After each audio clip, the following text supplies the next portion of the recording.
Yeah, just to make one point from there in terms of how we know these transmissions of the Quran have been preserved even to the letter, when we say letter and sound. So the prevalent reading that most Muslims read today is the reading of Hafs from Asim. Okay? So this is the Imam Asim's his transmission called Isnad, who he learned it from. The people that he learned it from, who learned it from the companions, learned it from the Prophet. And he then transmitted to Hafs.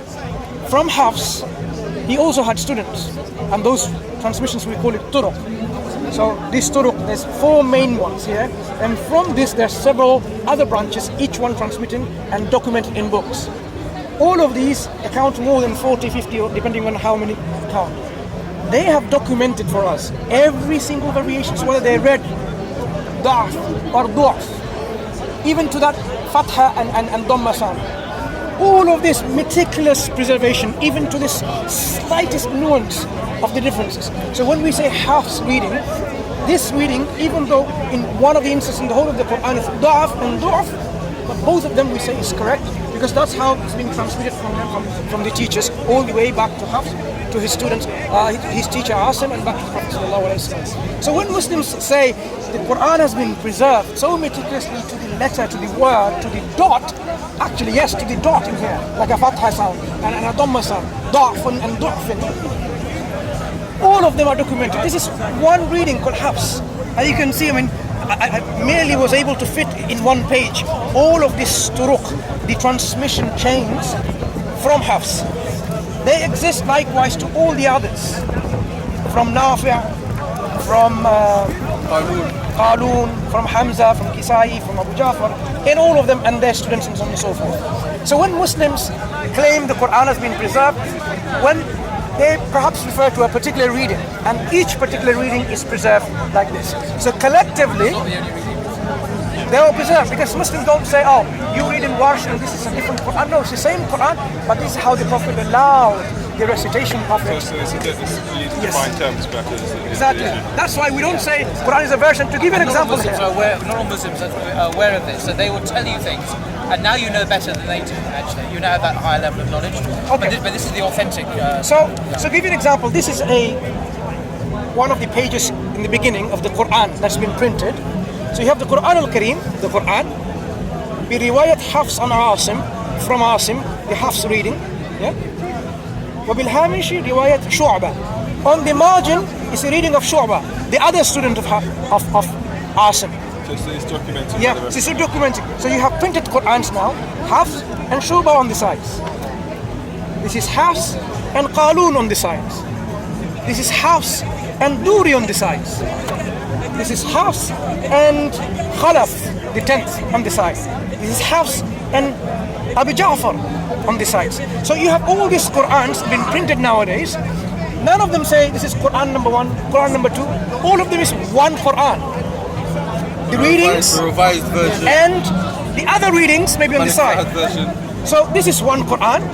All the other readings, this is Mushaf al-Sahaba في القراءات العشر المتواتر من طريق الشاطبية الضرة. So 10 readings on the side of the Quran. So a basic reading, one base reading is whatever they can choose. So they can choose Hafs and all the others. For example, the word Maliki and Maliki said, Maliki Asim, Kisai, Yaqub, Khalaf, from him, this is how he read.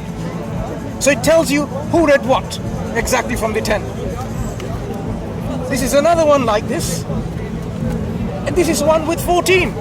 10 mutawatir and 4 shadh, which we say the anomalous readings, which don't consider part of the Quran, but they can be used for exegesis and explanation and tafsir and so on and so forth, because there are companions who read, but they did not reach to the level of mutawatir. All of them are documented.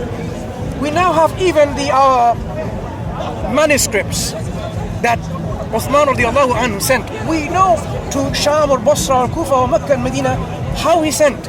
Because look, to give you one example, Wa'awsa he sent to Medina, the copies in Medina. Wa'wassa, copies in Mecca.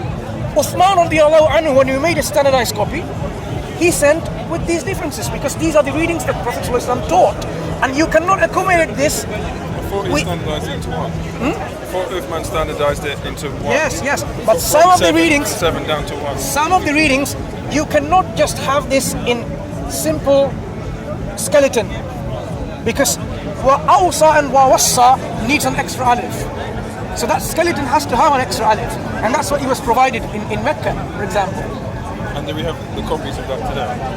Yeah, we have, for example, this manuscripts in top copy have wa awsa, and Istanbul, the Sanat al-Mujisi one has wa wassa. Let's go back to And the Husseini manuscript have wa awsa, and St. Petersburg manuscript have wa wassa. So even the very early manuscripts from the 1st and 2nd centuries, we can see that these were actually copies of the manuscript that Uthman they're has copies sent. of the copies. Okay. Yeah, sent early. Okay. Yeah. So it is very clear when we talk about the Quran, there is no chance of corruption. It's been preserved so meticulously like this. So when people make these open claims that, oh, you have 26 Qurans, I mean, I was laughing at one. What does he mean by 26? You have 10 readers. Is that what he's referring to? These kinds of variants? Is that what Smith is referring to? I've not seen the video. So there are variants like Is this. he using this material to kind of? He's form an using some of academic okay. So he has some of the. You see, Adrian Brockett wrote a PhD thesis, the difference between the Hafs and the Wash readings. One of his PhD, long time ago, many years back. I think these are the work that they're using to get the differences from. No, Bernie Powers. And Bernie Powers, because they don't know how to read Arabic. Found example, they say, oh, okay, let me show you. When I was listening to the video, I didn't have any paper with me, so the only thing that I had is a wedding invitation. So I started making my notes. I want to show you something. Make sure it doesn't go off the copy a lot. Like they said, like, oh, this is how they read Nugazia and Yugaza. Clearly the words are Nujazi and Yujza.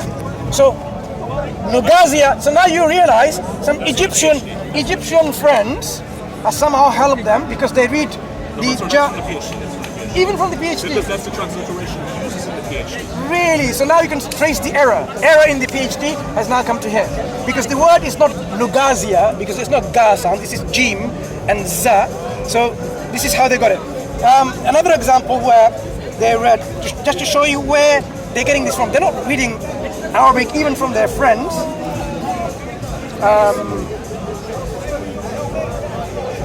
Itakizu. I'm exactly saying the way I'm sorry. Itakizu and Itakazu. But obviously these words are not like this. Ittakhadhu and Itakizu. You can clearly see they're leading from the transliteration in English and they're saying, oh, this is how we read Arabic. So several examples like this, just to illustrate to you that their so-called discovery, that, oh, we've discovered this in 2016. Look, this is what he said. In 2016, we have to work that out by ourselves. This has already been done thousands of years before by the Muslims, all documented. They've written all of this in even poems, which have been transmitted as an aid to memorize all of the 10 readings. The examples that I give you about some of them, we have even tables before he even came to know these differences. This is Hafs reading and Duri readings. Each word, whole of the Quran from the beginning to end has been tabulated. And it goes on for every single 10 readings. So he's saying, we are discovering every day, our research team, Hatun has got 1,300 differences, and we don't have time for all of them. We will be here all day going through all 26 of them for the lack of times. Let's just go through Hafs and Wash. They don't have these differences. That's only because Adrian Brockett's on the table for them. Yes, they don't have these differences. They only have Hafs and Wash, and this is what they have. So this is not a new discovery. This is common knowledge to Muslims who study this subject. Mansoor, it's critical to note that Adrian Brockett, the source they're using at the end of his PhD, he discusses whether or not the differences alter the meaning whatsoever. And he says, no, they don't. He says conclusively, there's only one verse where the meaning could be slightly altered, but it doesn't alter theology in any way, nor is it To me, contradictory. that's what matters, is the meaning of the issue. Yes. So as the brother already said earlier on, they enhance the meaning, they're complementary, they never contradict. Because this is how the Prophet allowed the companions to read, and they passed on their reading to to the students and to the students to the day. Where these examples I showed you how the different students even recited even the slightest differences, and they recorded for us, all of them. Whether it's ضعف or ضعف, even to that difference, and for all the readings. So we have now people who have transmitted with this change of transmission going back to all the way was the Prophet. In every Quranic schools when they memorize this. This is one example of a sister in her book who traces her isnad all the way back to the Prophet from Hafs min tariq Rawdat al-Mu'dal or Hafs min tariq al-Shatibiyya. If you were to read this, it's quite interesting how it says قرأت بفضل الله القرآن الكريم برواية حفص. I have read the Quran by the fadl of Allah, the blessings of Allah, in the readings of Hafs from Asim, and this is from this Madmun al-Kitab, in this kitab called Rawdat al-Huffaz, Abi Ismail Musa ibn al-Hussein al-Mu'dal, from the Tariq al-Fil and Zar'an, from his Sheikh. Now, Tariq, Zar'an, and al-Fil. So if we go back to the reading of Hafs we showed earlier on, this is Fil and this is Zar'an. These are how they read and the differences they had. The Turuq. From Hafs, from Asim, from Tariq of Hashimi, Abi Tahir, Al-Fil and Zar'an. So this sister read from them, through them, all the way back to Hafs, all the way back to the Prophet. Every single person who has got this permission or certificate or ijazah of the sanad, they list all of the teachers who learned. So she learned from beginning to end. From this teacher, على Sheikh Abdullah al-Muhib bin Muhammad خير البرغوث وذلك سنة.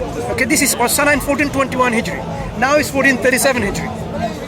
وأخبرني أنه تلقى رواية حفص من طريقين المذكورين وقرأ بهما القرآن كاملا على الشيخ, who said, who informed that his teacher read the riwayat, the reading of Hafs with these two turuq, two ways of reading, two transmissions, all of it from his Sheikh Ahmad Abdul Aziz Ziyad fil Medina Munawwara, in Medina Munawwara in the year 1412 Hijri. And it goes on, his teacher all the way back to the Prophet. Unbroken chain of transmission. You might think how, what's this relevance? But if you actually go, you learn the Quran from beginning to end, and then you read to your teacher from beginning to end, he has to meticulously scrutinize every single, even to this da'af or du'af, the a or the wu vowelization of this word. And then we'll say, I am happy, now I give you permission or ijazah that you can go and teach others. You will then have within your transmission history that you learn from your teacher all the way back to the Prophet.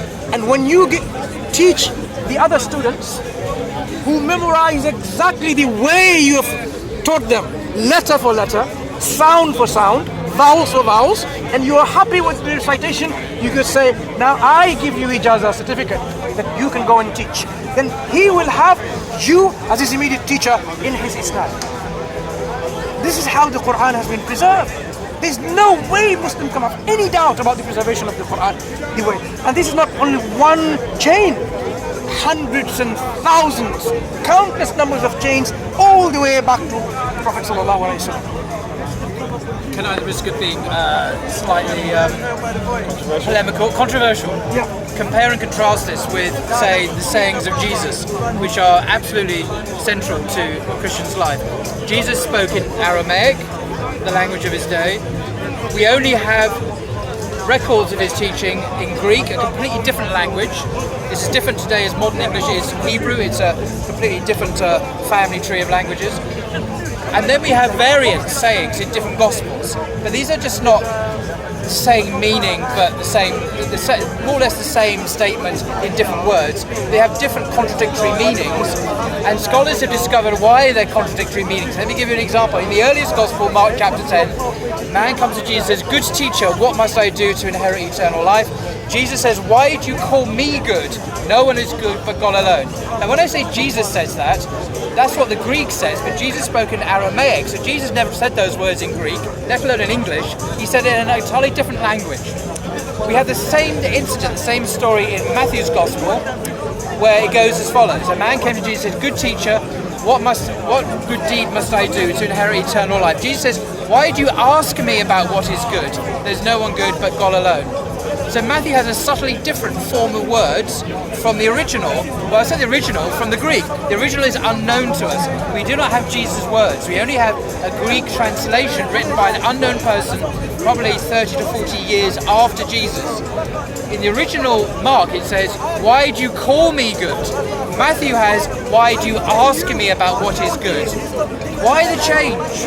And this is a crucial question. The scholars, I've read a number of scholarly commentaries on this, and the general view seems to be that Matthew, embarrassed by the apparent denial of Jesus' goodness in Mark, has changed Jesus' words to avoid the misunderstanding of Jesus denying he's good. So we don't have Jesus' words anymore in Matthew. We have Matthew's avoidance of a problem, changing the words which were found in Mark, which are not Jesus' words anyway, because they're originally in Aramaic, spoken 30 years before that gospel was written. Isn't there various scholars say that they would have been bilingual? But he might have been, but he taught in Aramaic. Yeah. The story itself is in the Jewish context. True. He wasn't speaking As in, what I mean is that Greek would have been known, as in when we look at the cross, the thing that Pilate put up wasn't just in Aramaic, it was in Greek as well. Pilate, of course, was the Latin-speaking procurator, and he would have put up in several languages, but the language Jesus taught him to his fellow Palestinians in this example would have been the language they spoke, which we know to be Aramaic. So the point is not that we don't have the Aramaic words, not just that, but in the Greek it has been changed from one version to another. So it's not what Christians used to think, that we have four witnesses to the same event, and we just have different versions. We all see the same event happening in car crash, and four different witnesses give their own accounts, and they're all eyewitness accounts. That's not what's happening here. Scholars now know that Matthew and Luke are using Mark, and if you like, Matthew is Mark version number 2, and Luke is Mark version number 3. They're just edited versions of Mark, but they've been changed and altered in subtle or not so subtle ways to promote a particular view. And Matthew's view is to avoid all the apparent difficulties that we found in the earlier gospel, where Jesus denies that he's good, where he doesn't know things, where he loses his temper, for example, and other examples. Matthew smoothes those away deliberately and intentionally to present a slightly more polished and heightened version of Jesus. Now, so we're not dealing here with anymore with different versions of the same thing. We're dealing with deliberately edited versions by a later writer to make a point. Isn't that the assumption of scholars as opposed to proving that that's the case? No, it's not an assumption, because we know what evidence do we... Obviously we have differences from Matthew and Mark, but what do we have that the assumption is that Matthew has sat down and changed it? Well, firstly, we know at the level of the Greek, and if you sit down and look at the same events in Greek, the language they're originally written in, you can see whole passages that are exactly the same, right down to the incidental detail. The Greek is identical. Clearly, someone is copying from someone. The only question is, who is copying from whom? Now, scholars have concluded, virtually everyone in the world has concluded that Matthew and Luke are copying from Mark for very good reasons, historical reasons. Because, let's say, example, the disciples, the way they're portrayed in the Gospels. In Mark's Gospel, they're portrayed as hard of heart. They don't understand Jesus' teaching. They just don't get it. For example, when Jesus is walking on water, he comes towards them, and in Mark's Gospel, it ends with the exclamation that they did not understand, their hearts were hardened. And this is how the disciples are portrayed throughout Mark's Gospel. You go to Matthew's Gospel, the portrayal is quite different. The disciples there become role models of Christian discipleship.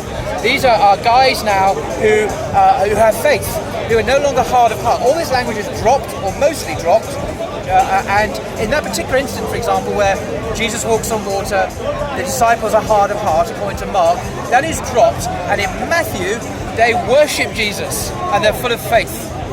So from a negative portrayal in Mark, you have a positive portrayal. Across the board, consistently, the disciples are now positively portrayed.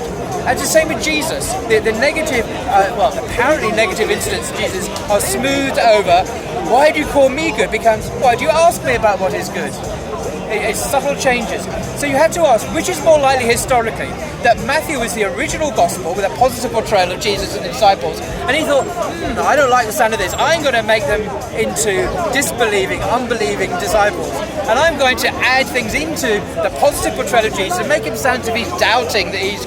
Doesn't make sense. a Christian writer would not deliberately downgrade and almost deprecate the disciples of Jesus. The other way around makes more sense. It makes more sense for Matthew to have heightened and erased and improved the version. Micro-level differences. Yeah. But when we come into differences in the traditions of the manuscripts and the number of books, Yeah. the Catholics and the Protestants and the Egyptian Copts and so on, the number of books are different. So when we talk about preservation of the Quran, it doesn't matter who you are, every Muslims, they accept this 10 qira'at, whichever qira'at, and they accept all of them is from our Prophet sallallahu alaihi wasallam. It's not a competing version. Each one of them is Quran reading. But when it comes to the Bible, for example, it's not like this at all. Because you have now the Catholic and the Protestants. They don't say both of them are